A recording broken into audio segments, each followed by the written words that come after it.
দর্শক, যেমনটি জানাচ্ছিলাম আপনাদেরকে, আপনারা জানেন এনটিআরসিএ তে প্রায় 40টির মতো বিষয়ে কিন্তু মাদ্রাসা শিক্ষা অধিদপ্তর, মাওসী অধিদপ্তর এবং কারিগরি শিক্ষা অধিদপ্তরের নীতিমালার ক্ষেত্রে কিন্তু আলাদা রয়েছে, কিছু ভিন্নতা রয়েছে। সেই ভিন্নতার কারণে কিন্তু অনেকেই এনটিআরসি এর অষ্টাদশ শিক্ষক নিবন্ধনের ষষ্ঠ নিয়োগ সুপারিশ বিজ্ঞপ্তিতে কিন্তু আপনারা চূড়ান্ত সুপারিশ পাননি।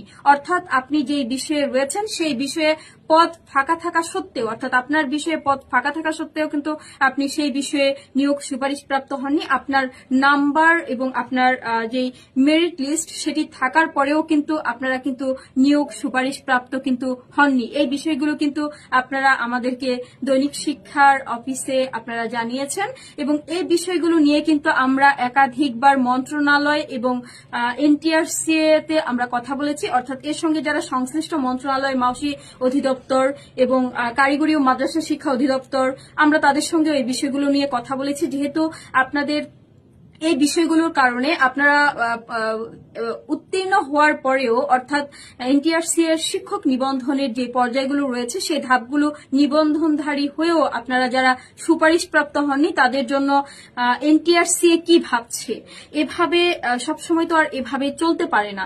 সো এই বিষয়গুলো নিয়ে আমরা কথা বলেছি এবং এনটিআরসি এর আগে আমাদেরকে জানিয়েছিলেন যে এই বিষয়গুলো নিয়ে তারা মন্ত্রণালয়ে কথা বলবে এবং আপনারা জানেন যে গত নির্বাহী বোর্ড সবাই কিন্তু এই বিষয়গুলো নিয়ে আলোচনা হয়েছিল। সেগুলো আমরা দৈনিক শিক্ষা .com এর মাধ্যমে আমরা আপনাদেরকে জানিয়েছিলাম যে এনটিআরসি তে তারা কিন্তু এই বিষয়ে সিদ্ধান্তের জন্য কিন্তু তারা মন্ত্রণালয়ে একটি সভা ডাকবে। এটা গত নির্বাহী বোর্ড সবাই এনটিআরসি এ জানিয়েছিল এবং আজকেই কিন্তু ছিল এনটিআরসি এর সেই মন্ত্রণালয়ের সভা। গতকালকে আমরা আপনাদেরকে জানিয়েছিলাম এবং সেই সভায় কি সিদ্ধান্ত আসলো, অর্থাৎ সিট ফাঁকা আছে আপনি চূড়ান্তভাবে আপনি উত্তীর্ণ হয়েছেন কিন্তু নিবন্ধনধারী হয়েও কেন আপনি সুপারিশপ্রাপ্ত হননি। আপনার বিষয়ে সিট ফাঁকা থাকা সত্ত্বেও আপনার পদ ফাঁকা আছে কিন্তু আপনি কেন সুপারিশপ্রাপ্ত হননি। এতদিন আমরা আপনাদেরকে জানিয়েছিলাম যে আপনার বিষয়ে আপনার মাদ্রাসা, কারিগরি এবং মাওসী অধিদপ্তরের যে এমপিও নীতিমালা সেই বিষয়ে জটিলতা থাকার কারণে, অর্থাৎ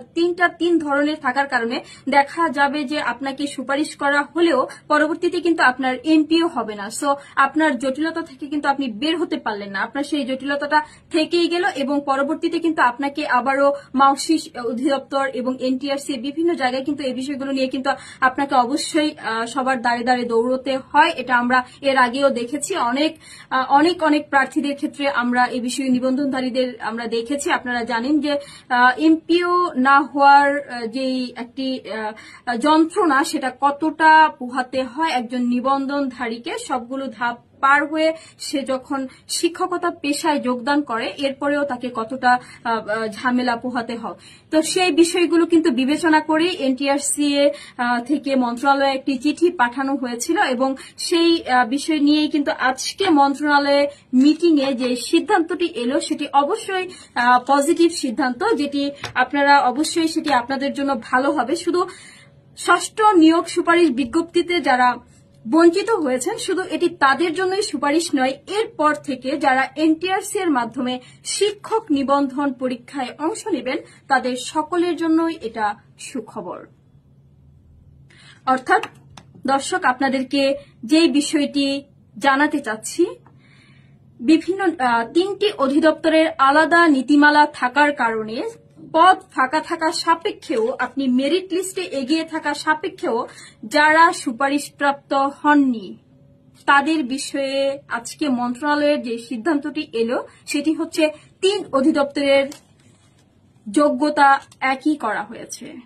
অর্থাৎ আপনার কিন্তু এই বিষয়টির ক্ষেত্রে, অর্থাৎ আপনি মাদ্রাসার ক্ষেত্রে আপনার যেই যোগ্যতা রয়েছে 40টার বেশি সাবজেক্টের ক্ষেত্রে আমরা সেটি জানতে পেরেছি মন্ত্রণালয় এবং এনটিআরসি তে কথা বলে, যে 40টির বেশি বিষয়ে কিন্তু এরকম সমস্যা রয়েছে যেটি 3টি অধিদপ্তরের ক্ষেত্রে আলাদা আলাদা যোগ্যতা থাকার কারণে আপনারা কিন্তু নিয়োগ সুপারিশপ্রাপ্ত হননি। এবং এরপর কিন্তু অনেক প্রার্থীরা দৈনিক শিক্ষা .com এর অফিসে ভিড় করেছেন, আমাদেরকে ইমেইল করেছেন, আপনারা মেসেজ করেছেন, আমাদেরকে কাছে ফোনে আপনারা জানতে চেয়েছেন এবং আপনারা এনটিআরসি তেও আপনারা কিন্তু এর আগে আমরা দেখেছি আপনারা মিটিং করেছেন, মিছিল করেছেন, অর্থাৎ মানববন্ধন কর্মসূচি পালন করেছেন, অনেক কষ্ট করেছেন, আপনারা বৃষ্টিতে ভিজে আমরা দেখেছি সর্বশেষ আপনারা মানববন্ধন কর্মসূচি পালন করেছিলেন এবং আপনারা মন্ত্রণালয়ে গিয়েছেন। সো আমরাও আপনাদের এই বিষয়গুলো নিয়ে আমাদের লেখনী আমরা সবসময় ধরে রেখেছি, অর্থাৎ নিয়োগ সুপারিশের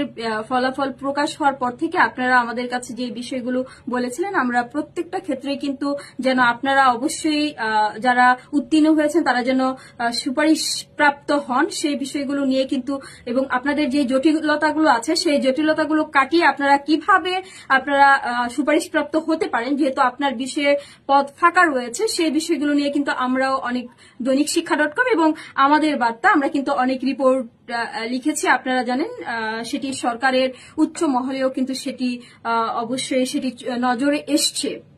এবং দর্শক তাহলে এই মুহূর্তে যেমনটি বলতে চাচ্ছি যে তিনটি অধিদপ্তরের জনবল কাঠামো অর্থাৎ নীতিমালা একই হওয়ার ফলে আপনারা ঠিক কতজনের মতো এর সুবিধা পেতে পারেন, অর্থাৎ এখন প্রশ্ন থেকেই যায় যেহেতু তিনটি অধিদপ্তরের নীতিমালা একটি নীতিগত সিদ্ধান্ত এসছে যে তিনটি অধিদপ্তরের যোগ্যতার অর্থাৎ কাম্য যে যোগ্যতা আছে সেই যোগ্যতা যদি একই করা হয় তাহলে সেটার সুবিধা আপনারা কবে থেকে পেতে পারেন এবং কারা পেতে পারেন এর সুবিধা। দর্শক আপনাদেরকেই বলছি এই সিদ্ধান্তে আসার ফলে এনটিআরসিতে যে 41,000-এর বেশি প্রার্থী যারা নিয়োগ সুপারিশ প্রাপ্ত হয়েছেন এবং আপনারা জানেন যে সকল প্রার্থীরা নিয়োগ সুপারিশ প্রাপ্ত হননি তাদের মধ্য থেকে সবাইকে নিয়োগ সুপারিশ প্রাপ্ত করা পসিবল না, কারণ অনেক সাবজেক্টে কিন্তু এটা কিন্তু অনেকে এই জায়গাটাতে অনেকের একটু সমস্যা হয়। অনেকে বলেন যে এনটিআরসি এর এতগুলো শূন্যপদ ফাঁকা থাকা সাপেক্ষেও লক্ষাধিক শূন্যপদ ফাঁকা থাকা সাপেক্ষেও এনটিআরসি কেন এতজনকেই কেন 41,000 জনকেই কেন তারা সুপারিশ করলেন, কেন বাকিদেরকে করলেন না, এতগুলো পদ ফাঁকা আছে। এর কারণ কিন্তু কয়েকটি 2 থেকে 3টি কারণ রয়েছে, আমরা সেগুলো আপনাদেরকে এর আগে আমাদের বিভিন্ন রিপোর্টে কিন্তু সেগুলো আমরা উল্লেখ করেছি এবং আপনারা এর মধ্যে যে কারণটি রয়েছে সেই কারণটি হচ্ছে অনেক সাবজেক্টে দেখা যায় যে প্রার্থীর তুলনায় সেখানে পদের সংখ্যা কম, আবার অনেক সাবজেক্ট রয়েছে সেগুলোতে হচ্ছে যোগ্য প্রার্থী পাওয়া যায় না, অর্থাৎ যে পরিমাণে পদ ফাঁকা রয়েছে সেই পরিমাণে কিন্তু প্রার্থী নেই, যোগ্য প্রার্থীর সংখ্যা নিয়ে আপনারা জানেন এটার মিনিমাম একটি আপনার যে পাস করতে হবে যে বিষয় ভিত্তিক সেই বিষয়গুলো রয়েছে, তো সেই বিষয়ে কিন্তু আপনাকে যদি আপনি যোগ্যতা অর্জন করতে না পারেন সেক্ষেত্রে খুব স্বাভাবিক আপনি সেই পদের জন্য সুপারিশপ্রাপ্ত হবেন না, সো পদ ফাঁকা থাকবে, এটা খুবই স্বাভাবিক একটি ঘটনা বিষয়।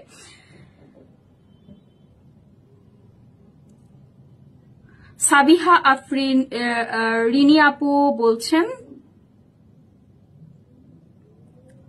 বদলি নিয়ে অবশ্যই আপনাদের সঙ্গে লাইভে যুক্ত হব। সনদ বঞ্চিতদের সম্পর্কে কিছু বলুন, অনেকেই বলছেন। তো দর্শক যেমনটি বলছিলাম এখন থেকে এনটিআরসি এর অর্থাৎ শিক্ষক নিয়োগের বেসরকারি পর্যায়ে যে শিক্ষক নিয়োগ সুপারিশ করা হবে সেই শিক্ষক নিয়োগে কিন্তু 3টি অধিদপ্তরের ক্ষেত্রে যোগ্যতা কিন্তু একই করা হচ্ছে। সো আপনাদের অবশ্যই ডেফিনেটলি এবার যাদের সার্টিফিকেটের গড়মিলের জন্য অর্থাৎ আপনি মাদ্রাসার জন্য আবেদন করেছেন, কারিগরিতে সেই বিষয়ে পদ ফাঁকা আছে, আপনার যোগ্যতা থাকার পরেও কিন্তু আপনি কারিগরিতে কিন্তু আপনি সুপারিশপ্রাপ্ত হননি, যদি আপনাকে কারিগরিতে সুপারিশপ্রাপ্ত করা হতো পরবর্তীতে কিন্তু আপনার এমপিও হতো না, সেই বিষয়টিকে লক্ষ্য রেখে কিন্তু এনটিআরসি কিন্তু আপনাদেরকে সেই বিষয়গুলোতে কিন্তু সুপারিশপ্রাপ্ত করতে পারেনি। সো আজকের এই সিদ্ধান্তের ফলে কিন্তু আমরা যেমনটি মন্ত্রণালয়ে আজকে সবাই যারা উপস্থিত ছিলেন ঊর্ধ্বতন কর্মকর্তা তাদের সঙ্গে কথা বলে আমরা যেমনটি জানতে পেরেছি এতে কিন্তু ষষ্ঠ নিয়োগ সুপারিশ বিজ্ঞপ্তির আওতাধীন থাকা 4 থেকে 5,000 নিবন্ধনধারী কিন্তু এর মাধ্যমে উপকৃত হবেন, অর্থাৎ যাদের বিষয়ভিত্তিক পদ ফাঁকা রয়েছে, আপনারা মেরিট লিস্টে এগিয়ে রয়েছেন কিন্তু সনদ জটিলতার কারণে অর্থাৎ আলাদা আলাদা জনবল নীতিমালার কারণে যারা আপনারা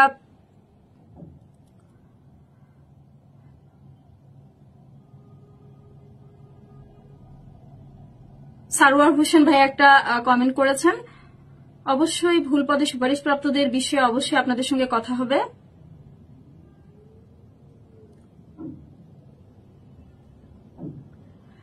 জহিরুল ইসলাম ভাইয়া যে প্রশ্নটি করেছেন, আপনার এই বিষয়ে বিস্তারিত জানাতে আমি আরো একটি লাইভে যুক্ত হব। আপনাদের এই বিষয়ে অনেকেরই সংশয় রয়েছে। আমাদেরকে দৈনিক শিক্ষার অফিসে আপনারা অনেকেই ফোন করে এই বিষয়গুলো নিয়ে জানতে চাচ্ছিলেন। আপনারা অনেকে এর বিষয়গুলোতে একটু আপনাদের বুঝতে সমস্যা হচ্ছে যে কোথায়, সেই বিষয়গুলো নিয়েও আমি অবশ্যই লাইভে আসবো।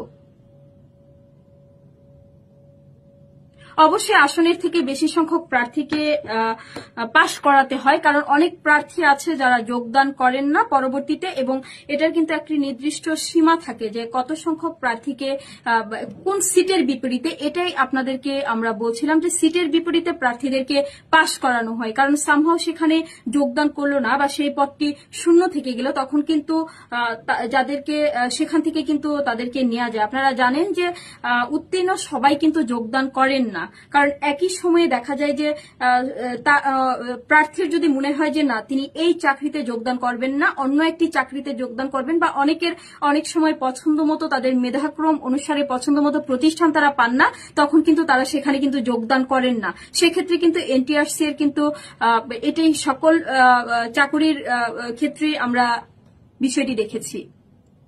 ভুল পদে সুপারিশপ্রাপ্তদের নিয়ে অবশ্যই বলবো।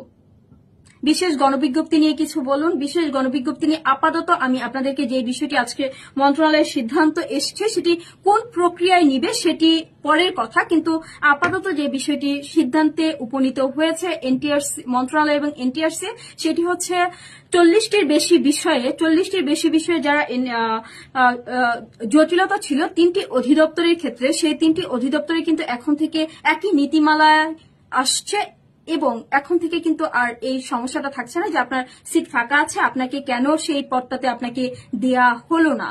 এই বিষয়ে কিন্তু জটিলতা কেটেছে। আজকের এনটিআরসি এবং মন্ত্রণালয়ের সমন্বয়ে যে সভা মন্ত্রণালয়ের সভাকক্ষে অনুষ্ঠিত হয়েছিল, সেই বিষয়ে কিন্তু এই সিদ্ধান্তটি এসছে। অবশ্যই কাম্য শিক্ষার্থীর জন্য যদি এমপিও না হয় তাহলে করণীয় কি? দর্শক, ষষ্ঠ নিয়োগ সুপারিশ বিজ্ঞপ্তির সময় আমরা প্রার্থীরা আবেদনের ক্ষেত্রে আমরা আপনাদেরকে দৈনিক শিক্ষার একাধিক রিপোর্ট এবং লাইভের মাধ্যমে আমরা আপনাদেরকে এই বিষয়গুলো নিয়ে সতর্ক করেছিলাম যে অবশ্যই আপনি যখন কোনো প্রতিষ্ঠানে আপনি চয়েস লিস্টে রাখবেন, আপনি জানেন 40টি প্রতিষ্ঠান চয়েস লিস্টে রাখা যায়, সেক্ষেত্রে অবশ্যই কিন্তু আপনাকে মাথায় রাখতে হবে এবং আপনাকে খুব চুলচেরা বিশ্লেষণ করতে হবে যে সেই প্রতিষ্ঠানে কাম্য সংখ্যক শিক্ষার্থী আছেন কিনা। যদি কারণ পরবর্তীতে কিন্তু এই বিষয়গুলো নিয়ে এমপিও জটিলতা হয়। সো আপনার যেহেতু চাকরিটা আপনার, এইসব বিষয়গুলোতে এবং এনটিআরসি যেহেতু চয়েস লিস্ট আপনার উপরই ছেড়ে দিয়েছেন, সো এটি কিন্তু একজন ব্যক্তির সচেতনতা এবং আপনাকেই দেখতে হবে, প্রার্থীকেই দেখতে হবে। এক্ষেত্রে আসলে কারোর করার কিছু থাকে না। আপনি যদি কাম্য শিক্ষার্থীবিহীন কোনো প্রতিষ্ঠানে যোগদান করেন, তার ভোগান্তি কিন্তু আপনাকেই ভুগতে হবে।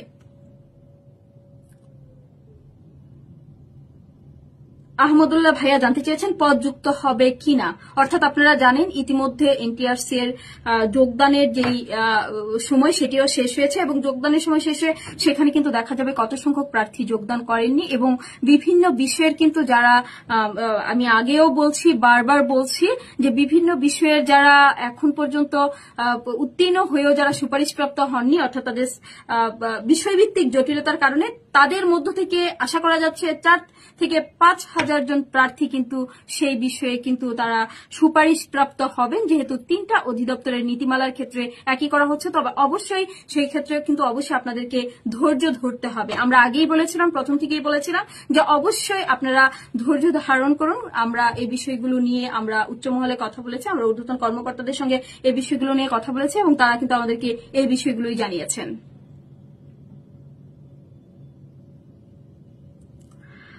মাহিম হাওলাদার ভাইয়া, আপনাকেও ধন্যবাদ।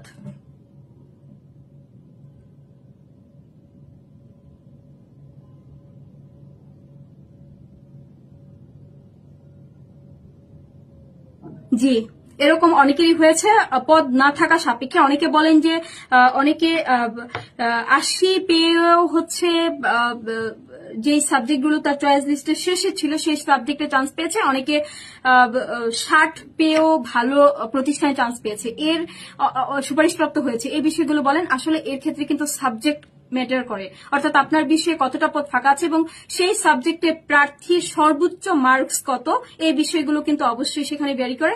সো আলাদা আলাদা সাবজেক্টের জন্য কিন্তু আলাদা আলাদা ভাবে সেই নাম্বারের ভিত্তিতেই কিন্তু তাকে সুপারিশ করা হয়। এক্ষেত্রে আসলে এখানে কর্তৃপক্ষ বা অন্য কারোর কিন্তু কোনো কিছু করার থাকে না। জাহিদ হাসান ভাইয়া, আপনি বিশেষ গণবিজ্ঞপ্তি হবে কিনা, কোন বিষয়ের উপর বিশেষ গণবিজ্ঞপ্তি চাচ্ছেন সেটি কিন্তু ক্লিয়ার করতে হবে। দীপক কুমার রয় ভাইয়া রয়েছেন আমাদের সঙ্গে, থ্যাংক ইউ ভাইয়া। রেজাউল হক ভাইয়া, আপনার কমেন্টসটি আমরা দেখেছি। 16,213 জনকে নিয়োগ দিতে হবে। 16,213 জনের যাদের, আমি বারবার বলছি, যাদের পদ ফাঁকা রয়েছেন, বিষয়ভিত্তিক জটিলতা রয়েছে, সেই জটিলতাগুলো নিরসনের সভা হয়েছে এবং সেখানে একই সিদ্ধান্তে উপনীত হয়েছে এবং তার জন্য কিন্তু তারা কিন্তু পাবেন।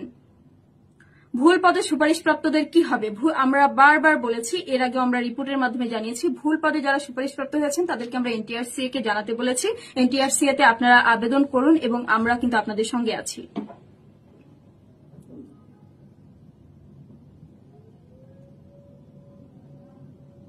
আজকের আলোচনার বিষয়টা আবার একটু সংক্ষেপে জানতে চেয়েছেন সাগর ভাই। আমরা বলছিলাম যে সকল বিষয় এনটিআরসি এর অর্থাৎ 3টি অধিদপ্তর, মাওসি শিক্ষা অধিদপ্তর এবং মাদ্রাসা ও কারিগরি শিক্ষা অধিদপ্তরের যে আলাদা আলাদা নীতিমালা ছিল কিছু বিষয়ের ক্ষেত্রে বিষয়ভিত্তিক, সেই বিষয়গুলোর ক্ষেত্রে কিন্তু তাদের এই সিদ্ধান্তে এসছে যে 3টি অধিদপ্তরের ক্ষেত্রে কিন্তু একই জনবল কাঠামো অর্থাৎ একই নীতিমালা এখন থেকে একই নীতিমালায় যাবে শিক্ষক নিয়োগ সুপারিশের ক্ষেত্রে এবং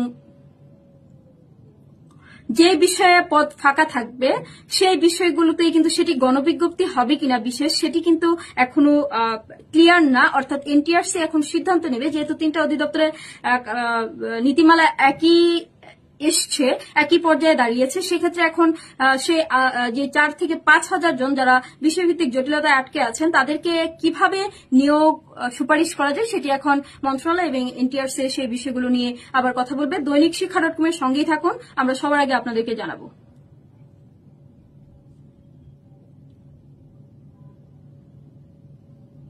যারা সনদ পেয়েছেন, যদি আপনার সনদে কোনো ধরনের অর্থাৎ মাদ্রাসা কারিগরি এবং যেই জেনারেল আছে সেই বিষয়গুলোতে যদি ঝামেলা না থাকে, আপনার বিষয়ে যদি পদ ফাঁকা থাকে অবশ্যই পাবেন। বদলি নিয়ে অনেকেই জানতে চাচ্ছেন, অনেক ভাইয়ারাই বদলি নিয়ে জানতে চাচ্ছেন, আপুরা জানতে চাচ্ছেন। জি, করা যাবে।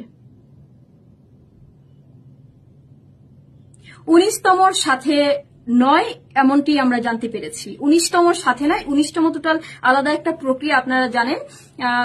যেহেতু এখন জটিলতাগুলো চলছে, তাই এনটিআরসি ভাবছে যে এই প্রক্রিয়ার মাধ্যমেই তারা কিভাবে অর্থাৎ যোগদানের পর কি পরিমাণ পদ ফাঁকা থাকে এবং যারা জটিলতায় ভুগছেন তাদের জটিলতাগুলো নিরসন করে কিভাবে নেওয়া যায় সেটি কিন্তু ভাবা হচ্ছে। 19তম নিয়ে কিন্তু আমরা এখনো কিছু বলিনি। 19তম নিয়ে আপনারা তখনই জানতে পারবেন যখন এর অথেন্টিসিটি পাবেন।